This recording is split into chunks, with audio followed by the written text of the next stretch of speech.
할렐루야. 행복하십니까?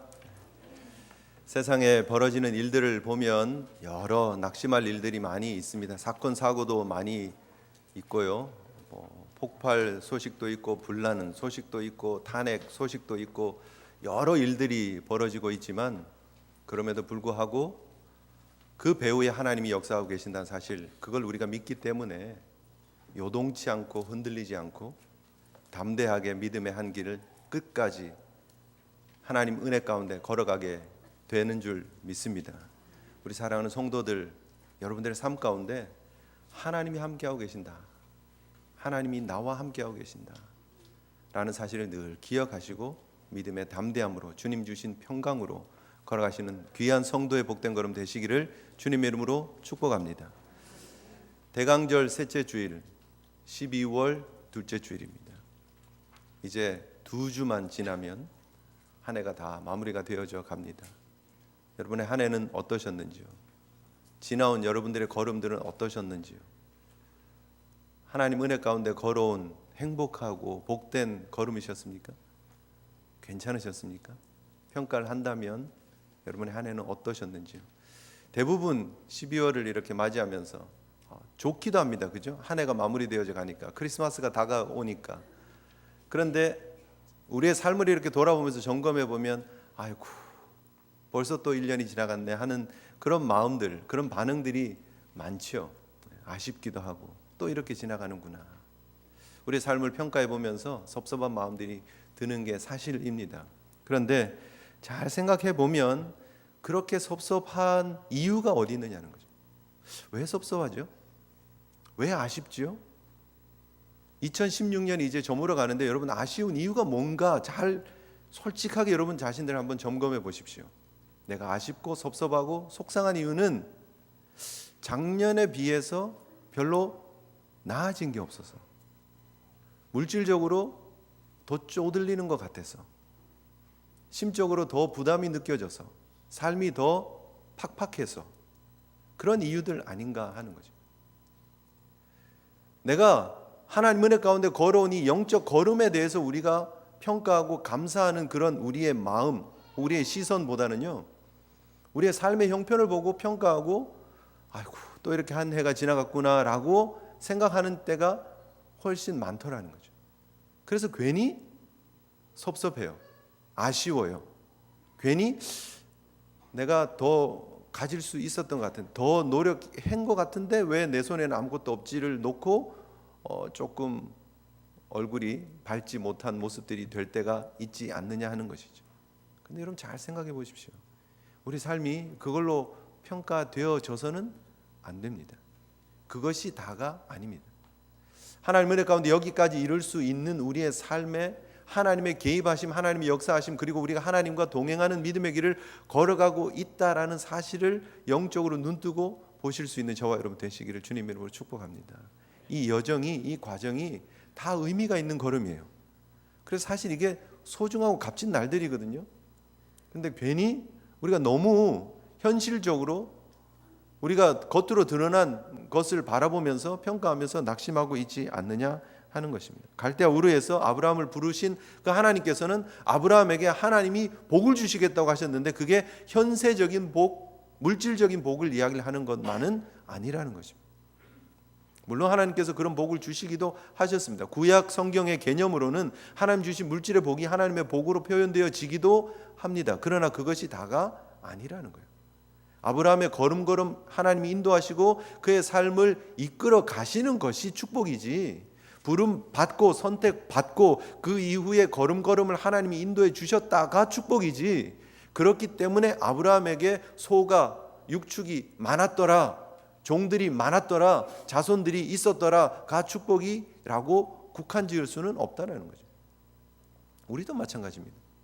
성도에 구별되어진 걸음이 출발되어졌고 하나님 은혜 가운데, 십자가의 은혜 가운데 구원받은 하나님의 백성으로 믿음의 길을 걸어가는 우리의 삶을 너무 1차원적으로 물질적인 부유함, 넉넉함, 내 손에 쥔 것 가지고 판단하지 말자는 거예요. 올 한 해의 삶도 마찬가지입니다.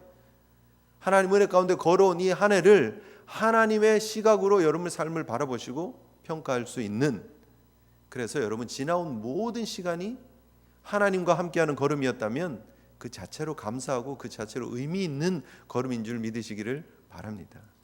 우리는 목표 있는 걸음을 걸어가고 있는 성도예요. 그렇지 않습니까? 한국에 보면 이 명절이 되면 귀경길, 귀향길, 귀경길이 있죠, 그죠? 집으로 돌아가는 길들이 있습니다. 뭐 전라도를 가든 경상도를 가든 충청도를 가든 강원도를 가든 이 집으로 가는 길들이 꽉꽉 막히잖아요. 나라가 작은데 함께 다 같은 날 움직이니까 꽉꽉 막힙니다. 그런데 그 가는 길이 예를 들면 뭐 경부선으로 이렇게 해서 서울에서 부산을 가는 길이다라고 예를 들죠. 그러면 그 길이 목적지가 있기 때문에 가는 그 길이 뭐 원래는 한 5시간, 6시간이면 가는 길이 막 10시간도 걸리고 막 그러잖아요. 그죠? 한참 걸리잖아요. 그런데 이렇게 오면서 어유 벌써 대전을 지냈네? 하고 아쉬워합니까? 그렇지 않아요. 아유 이제 대전 지났네? 조금 더 가면 대구를 지나갈 거고 조금 더 가면 목적지 갈 거다 하는 그런 기대가 있는 거 아니에요? 목적지가 있는 여행은요, 그 목적지를 향해서 가는 그 과정이 오히려 가까워지면 가까워질수록 기쁜 거예요. 우리의 인생도 여러분 그런 거 아닐까요? 그래야 되는 거 아닌가요? 우리에게 주어진 유한한 이 삶이 끝나면 우리 주님과 영원히 동고동락할 그날이 있고 우리에게 예비되어진 우리 주님께서 처소를 예비하러 가셔서 우리의 처소를 예비하셨는데 그 영원한 천국에서 우리가 하나님과 누릴 하나님 앞에 드려질 그 예배를 우리가 기뻐하면서 그 길을 힘있게 담대하게 당당하게 걸어가면 되는 거 아닌가요? 시간이 지나면서 우리는 자꾸 이 삶에 무엇을 가졌는가? 내 삶에 어떤 변화가 있는가? 또 내 육신이 어떻게 변해져 가는가를 놓고 낙심하기도 하고 한숨 짓기도 하고 불안해하기도 한다라는 거예요. 우리의 시선이 어디 있느냐에 따라서 전혀 다른 관점에서 우리 인생을 볼 수 있다라는 거죠. 이 시대에 이 자리에 연연하는 사람들은 우리가 점점 노쇠해 가고 나이가 들어가고 우리가 피곤해 가고 혹은 아픈 곳이 나타나면 뭐지? 왜 이러지? 라고 할지 모르지만 인생의 과정입니다. 그렇게 지나서 결국은 우리 주님 앞에 서는 것입니다. 이 과정들이 소중한 날들이에요. 의미 있는 날들이에요. 기뻐하시기를 바랍니다. 여러분 인생 가운데 주어지는 주름이 하나님 은혜 가운데 주어진 하나님의 흔적들이에요. 네. 아멘 하기 싫으시죠? 그래도 젊게 살고 싶습니다. 배곡주사, 태반주사 늦추려고 한다고 해서 늦춰지는 거 아니잖아요. 가는 거예요. 자연스러운 겁니다. 이거는. 기쁨으로 이 길을 걸어갈 수 있는 행복하게 걸어갈 수 있는 저와 여러분 되시기를 주님 이름으로 축복합니다. 목표가 분명하면 우리의 시선이 하나님께 맞춰져 있으면 괜찮다라는 거예요. 오늘 우리가 계속해서 하나님과 세상과의 싸우는 모습들을 봅니다. 하나님 여호와가 애굽과 전쟁하고 있는 거죠. 바로가 하나님을 대적하는 모습이 결국은 하나님과 애굽의 신들과의 전쟁입니다. 신들의 전쟁이에요. 그들은 그렇게 생각했어요. 고대 근동의 사람들은 각 나라를 다스리는 신이 있는데 그 신들이 강하면 나라가 부강하다고 생각을 했었어요. 오죽 히브리의 신이 못 났으면 이 히브리 백성들이 노예로 살까 이렇게 생각하고 있었던 거예요. 그런데 그 히브리의 신 여호와께서 나타나셔서 지금 애굽을 지금 막 깨뜨리시는 장면이에요. 지금까지 이 전쟁이 벌어지고 있는데 바로는 전혀 꼼짝하지 않습니다. 요동하지 않습니다. 그런데 이제 하나님께서 그 재앙의 크기를 바꾸십니다. 여기에 이제 변화가 벌어집니다. 피렌스 교수의 책의 주석에 보면 이 지금까지는 피조물을 이용하신 재앙이라면 이제는 피조물에 대해서 하나님이 치시는 재앙이다라고 이렇게 재앙을 바꿉니다. 바꾸어졌다라고 그렇게 표현을 합니다. 맞죠, 그죠? 이전까지는 어떤 재앙들이 있었습니까? 물이 피로 바뀌는 재앙이 있었습니다. 개구리를 하나님이 이용을 하셨습니다. 티끌을 이로 바뀌게 하셨습니다. 그리고 쇠파리, 독플라이라고 하는 것을 동원해서 사람들을 괴롭혔습니다. 다 이용을 하셨어요. 그런데 이제는 직접 하나님이 만든 피조물을 대해서 하나님이 치시는 장면이 나타납니다. 그래서 여기서부터는 하나님께서 생명을 치시는 장면이에요. 그래서 오늘 본문에 보면 생축들이 죽어나가죠. 하나님이 그전에는 피조물을 이용하셨다가 이제는 직접 생명을 건드리시는 장면까지 나갑니다. 그리고 이게 어떻게 발전되어져 가느냐 하면 여러분 성경을 보시면 8장 19절을 잠깐 보십시오. 8장 19절. 티끌이 이가 되어졌던 장면에서 애굽의 요술사들이 바로에게 뭐라고 얘기를 했습니까? 19절에 보면 이는 하나님의 뭐라고요? 권능이니이다 그랬습니다. 권능. 근데 이 권능이 무슨 의미라고요? 손가락이라 그랬죠. 거기 2번 돼 있잖아요. 그죠? 권능 2번 돼 있고 성경 오른쪽 밑에 보면 교회에서 나눠준 성경을 가지고 계신 분들은 그 오른쪽 밑에 보면 히브리어로는 손가락입니다 라고 이렇게 설명이 되어 있습니다. 손가락. 그 전까지는 하나님의 손가락이었어요. 사실은 하나님께서 이스라엘 백성들을 사랑하시는 모습을 보여주시면서 동시에 애굽 사람들을 괴롭히는 수준이었어요. 어떻게 보면 삶을 불편하게 하는 수준이었어요. 그런데 이제는요, 하나님이 직접 삶을 치시는 장면이 나옵니다. 이 전까지는 손가락으로 표현되어졌다라면 이제는 오늘 본문에 드디어 비로소 여호와의 손이라는 표현이 나옵니다. 물론 출애굽기에 여호와의 손이라는 표현이 여러 번 나왔습니다. 3장에도 나왔고 6장에도 나왔습니다. 그런데 재앙이 시작되어지고 나서 하나님의 손, 여호와의 손이라고 하는 표현은 이 5번째 재앙에서 처음 나타납니다. 그래서 오늘 본문의 3절에 여호와의 손이라고 하는 표현이 나오는 거예요. 손가락에서 손으로 더 확대되어진, 그전에는 피조물을 이용하셨다면 이제는 피조물을 향해서 생명을 건들지는 않으셨으면 이제는 생명을 걷어가시는 하나님의 권능의 손으로 지금 묘사되어지고 있습니다. 점점 더 이제 크기를 하나님께서 키워나가시고 확장해 가시는 그런 모습을 보게 됩니다. 지금까지는 바로가 전혀 사실은 불편은 했어요. 그런데 계속 마음이 돌아가는 것은 뭐냐 하면 지금까지 믿고 있는 바가 있기 때문입니다.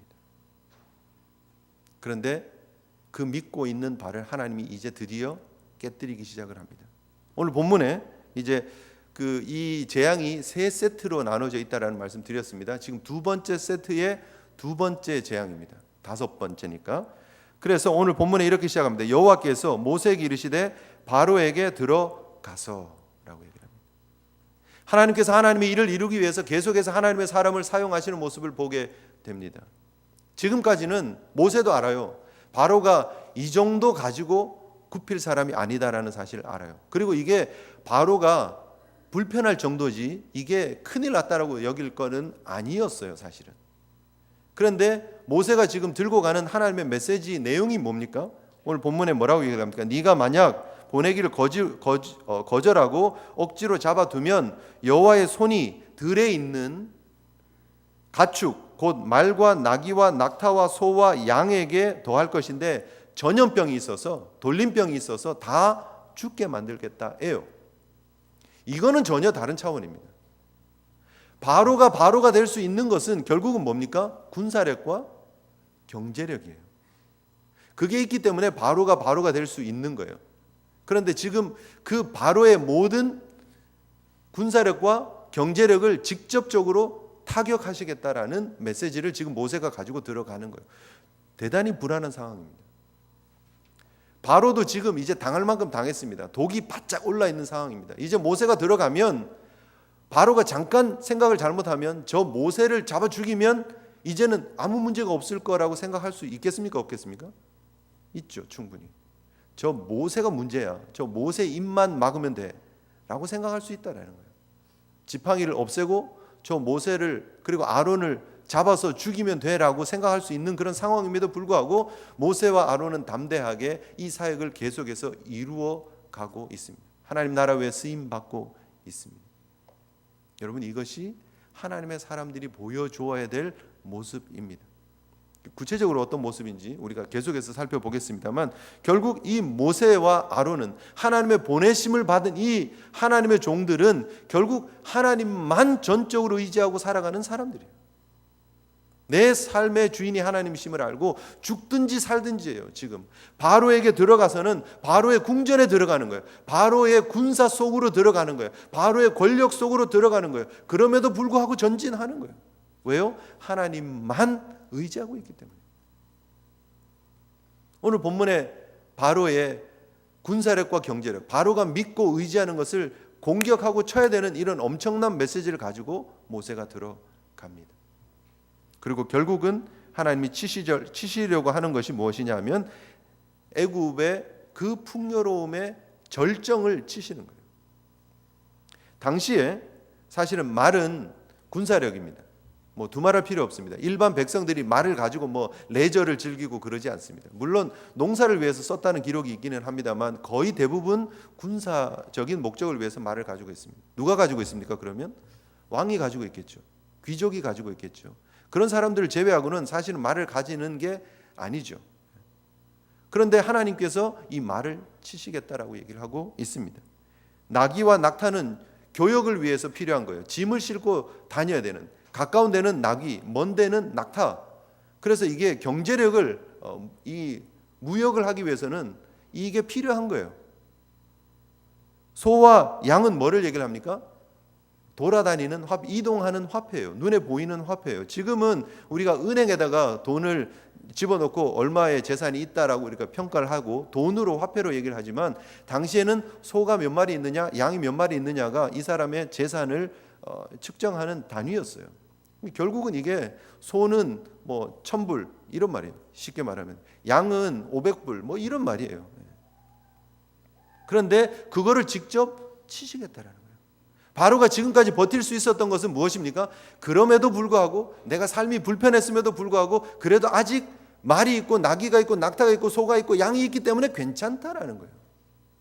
인생에 의지할 부분이 있다라는 거예요. 내가 아직도 왕권을 든든하게 세워져 갈 부분들이 있다라는 거예요. 그런데 하나님은 이제 그 부분을 치시는 거예요.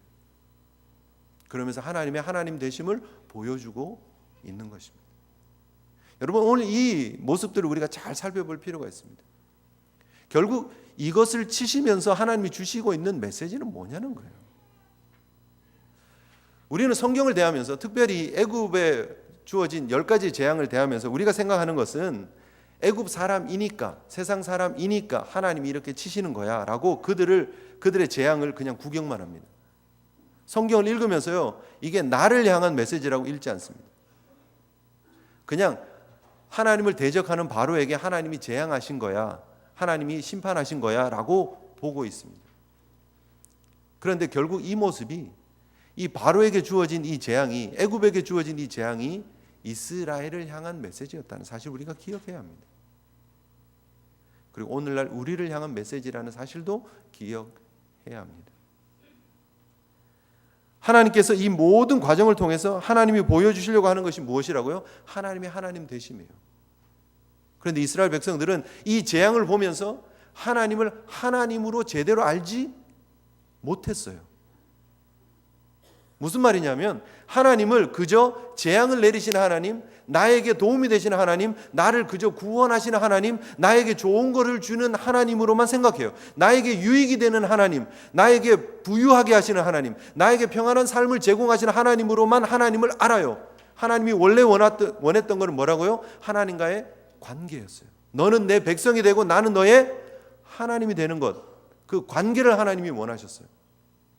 그래서 실질적으로 출애굽기가 우리에게 주고 있는 메시지는 이스라엘 백성들을 건져내서 하나님의 백성 삼고 하나님과 하나님의 백성이 만나는 그림이에요. 그래서 하나님이 계명을 주시고 하나님께서 성막을 만들라 하시고 성막이 완성되어지고 하나님이 그 가운데 임재하는 모습으로 출애굽기는 마무리가 되어집니다. 하나님이 정말 원하는 거는요, 하나님의 백성들이 나와서 하나님을 경배하는 거예요. 하나님께 예배하는 거예요. 하나님을 섬기는 거예요. 그런데 이스라엘 백성들은 하나님을 이용하는 거예요. 하나님을 도구로 생각하는 거예요. 우리를 그냥 여기에서 건져내 주시는 분이에요. 우리를 적과 꿀이 흐르는 땅으로, 부유한 땅으로 인도하시는 분이에요. 우리에게 목이 마르면 물을 공급하시는 분이에요. 배가 고프면 만나를 제공하시는 분이에요. 그 이상도 그 이하도 아니에요. 내 삶을 괴롭히시는 분이 될 거면 내 삶에서 간섭할 분이면 개입하지 말라는 거예요. 좀 떠나 계시라는 거예요. 그래서 하나님께서 지금 이스라엘 백성들에게 아직도 제대로 인식되어지지 못한 하나님으로 비춰지고 있는 거예요. 너무너무 안타깝게도. 그래서 사실은 이들이 출애굽하고 난 이후에도 계속해서 하나님 앞에 불평하고 원망하는 거예요. 민수기 14장에 보면 그들이 하나님을 10번이나 시험했다라고 기록을 하고 있어요. 불평하고 원망하고 시험하고. 왜 10번이라고 기록을 하고 있을까?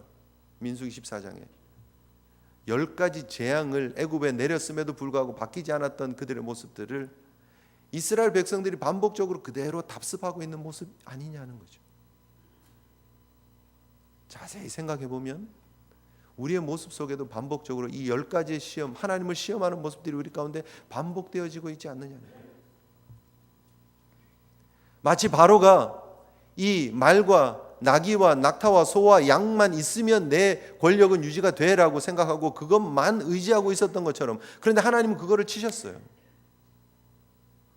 이스라엘 백성들의 그들의 삶을 유지하고 지탱하고 있는 그들의 삶의 소중한 것들이 있었다라고 그들은 믿었어요. 뭐예요? 먹고 사는 거였어요. 그래서 그들이 약속의 땅에 들어갔지만 그들이 바알을 섬기게 되는 거예요. 농경의 신들을 섬기려고 하는 거예요. 왜요? 먹고 사는 것. 지금은 여호와 하나님보다는 바알과 아세라를 섬기는 게 낫겠다고 생각을 한 거죠. 오늘날 우리는 그러고 있지 않느냐는 거예요. 당시의 소는 풍요를 상징하고 있는 신이었습니다. 우리가 지금 계속해서 신의 이름들을 많이 쿠눔, 헤케트 기억나십니까? 쿠눔, 나일신, 헤케트, 개구리 신, 풍요의 신, 게부, 슈, 대지의 신, 공기의 신, 이런 거 생각을 해봤습니다만 지금 우리가 여기서 보는 내용은 뭐냐?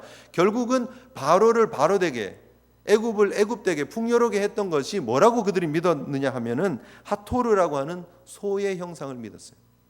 당시에 그 이집션 뮤지엄에 가면 이 벽화가 하나 있습니다. 이 하토르의 신전에 있는 벽화에 보면 소의 젖을 저렇게 빨아먹고 있는 바로의 모습을 보게 됩니다. 하토르가 풍요를 상징하고 있는 신이었어요. 그들에게는. 심지어 바로도 그 젖을 먹는 존재였어요. 그래서 이 소가 그저 소가 아니었어요. 그들의 신이었어요. 그래서 그들은 염소도 섬겼고 황소도 섬겼고 암소도 섬겼습니다. 그래서 암소는 하토르라고 해서 섬겼었고요. 황소는 아피스라고 해서 섬겼습니다. 이것이 애굽 사람들이 가지고 있었던 신관이었습니다. 소만 있으면, 황소만 있으면, 암소만 있으면, 그래서 이게 하토르는 여신이거든요. 암소인데 암소임에도 불구하고 머리에는 뿔을 이렇게 가지고 있고 중앙에는 태양의 모습을 가지고 있는. 지금도 보면 여러분 그 게임들 캐릭터에 보면 하토르가 있습니다. 저는 정확하게 어떤 게임에 나오는지는 모릅니다만 하토르를 이렇게 이미지라고 이렇게 딱 쳐보면 그 게임 캐릭터에 하토르가 많이 있어요. 이렇게 여자 모양인데 머리에 이렇게 뿔 가지고 있는 그런 캐릭터가 있어요. 지금도 계속해서 그 하토르가 죽지 않고 살아서 이 시대의 문명을 지배하고 있습니다. 우리의 삶 가운데 우리의 삶을 지탱하고 있고 우리의 삶에 유익을 주고 있다라고 믿고 있는 소들이 우리 가운데 있지 않느냐. 바로에게 하토르가 있었던 것처럼 이스라엘 백성들에게 또 다른 삶의 풍요로움이 그들의 하토르가 되었던 것처럼 이 시대에 우리의 마음속에 내가 믿고 있는, 내가 의지하고 있는 어떤 한 부분들이 있지 않느냐는 거예요. 하나님께서 구원해 주신 놀라운 은혜와 사랑 감사한데 그럼에도 불구하고 우리가 하나님께 모든 것을 맡기며 전적으로 의지하는 신앙길을 걸어가는 것이 아니라 내 삶에 내가 은근히 믿고 의지하고 있는 한 삶의 부분들이 있지 않느냐 하는 것입니다. 내가 하나님 앞에 열심히 최선을 다하고 있기는 하지만 그래도 나는 이 부분은 포기할 수 없어 하는 부분들이 있지 않습니까? 건강이 되기도 하고 물질이 되기도 하고 자식이 되기도 하고 사업이 되기도 하고 명예가 되기도 하고 어떤 한 삶의 부분들이 나의 삶의 마지노선이에요. 하나님께 내가 다 드리지만 하나님을 의지하지만 이 부분만큼은 내가 포기할 수 없어 하고 뒤로 감춰놓은 부분들이 있지 않느냐는 거예요. 하나님은 그 부분까지도 치신다는 거예요. 그리고 이 부분을 치시면서 이스라엘 백성들에게 주시는 메시지가 있습니다. 오늘 저와 여러분들을 향해서 주시는 메시지가 있습니다. 자, 이 사진을 우리 한번 보십시오. 이 사진이 여러분 무슨 사진 같습니까? 네? 황소 동상이죠. 어디 있는 겁니까? 오, 네, 역시 뉴요커의 자질이. 맨하탄 월스트리트 근처 가면 있다면 원래 월스트리트 그 뉴욕 스탁 익스체인지 앞에 이렇게 왔다가 이게 볼링 그린인가로 그쪽 파크로 이렇게 옮겼다 그러더라고요. 그 주식이 이렇게 한번 콱 크래시했을 때 사람들이 다시 황소장으로 이렇게 회복될 거를 기대하는 마음으로 이 거를 만들었대요. 36만 불 들어서 만들어놨다는 거예요. 이게 주식이 올라가고 내려가고 있는데 올라가는 장을 황소장이라고 얘기를 하고요. 내려가는 장을 곰장이라고 얘기를 한다. 베어 마켓이라고 얘기를 한다 그러더라고요. 사람들이 올라가길 원하는 거예요. 지금도 오늘날에도 똑같이 사람들의 마음속에는 황소가 자리 잡고 있습니다. 오늘날에도 이 주식이 경제가 올라가는 거에 대한 기대를 가지고 있습니다. 부자가 되는 거에 대한 기대가 있습니다. 내 삶을 지탱하는 것은 물질이라고 생각하는 사람들이 있습니다. 수많은 사람들이 저 황소 앞에 와서 기념 촬영을 하고 앞에서 촬영을 잘 안 하고 뒤에서 촬영을 한대요. 왠지 아십니까? 저는 아직 가서 직접 못 봤습니다. 아쉽게도 한번 가보려고 그래요. 네. 뒤에 가면 이 황소의 생식기가 있는데 그거를 이렇게 만지고 사진을 만지면 이게 부자가 된다 이래가지고 거기를 하도 만져가지고 황소의 생식기 이렇게 2개 이렇게 사진 찍은 거 보면 이렇게 잡았더라고요. 보니까 그거를 이렇게 만지면서 사진 찍고 웃고 있고 막 부자 되게 해주세요 이러는 거예요. 우리의 마음에 황소 있지 않느냐는 거예요. 내 삶을 지탱하는 것은 내 마음속에 잠재되어져 있는 황소가 아니냐는 거예요. 비록 하나님 앞에 와 있지만 정말 중요한 순간에 정말 내가 의지하는 것은 내 마음속에 저 깊은 곳에는 저 황소가 아니냐는 거예요. 바로가 의지했던 하토르처럼 그 젖을 먹으면서 내가 살아야 된다라고 생각했던 것처럼 뭐니 해도 머니가 제일 중요하다라고 우리가 이 땅의 삶을 그렇게 살아가고 있지 않느냐는 거예요. 하나님께서 우리에게 보여주신 그 올인하신 사랑은 생각도 하지 않고 하나님은 우리에게 모든 것을 거셨는데 예수 그리스도 독생자 아들까지 우리에게 주시면서 우리에게 사랑을 보여주셨는데 우리의 삶 속에 아직도 저 구석에는 황소가 있고 양이 있고 나귀가 있고 말이 있고 낙타가 있지는 않느냐는 거예요. 그것만 있으면 괜찮아. 여러분, 우리가 이 재앙의 크기가 점점 더 커가는 모습들을 우리가 보면서 우리가 기억해야 될 부분들이 있습니다. 결국 이게 무엇이죠? 하나님의 사랑입니다.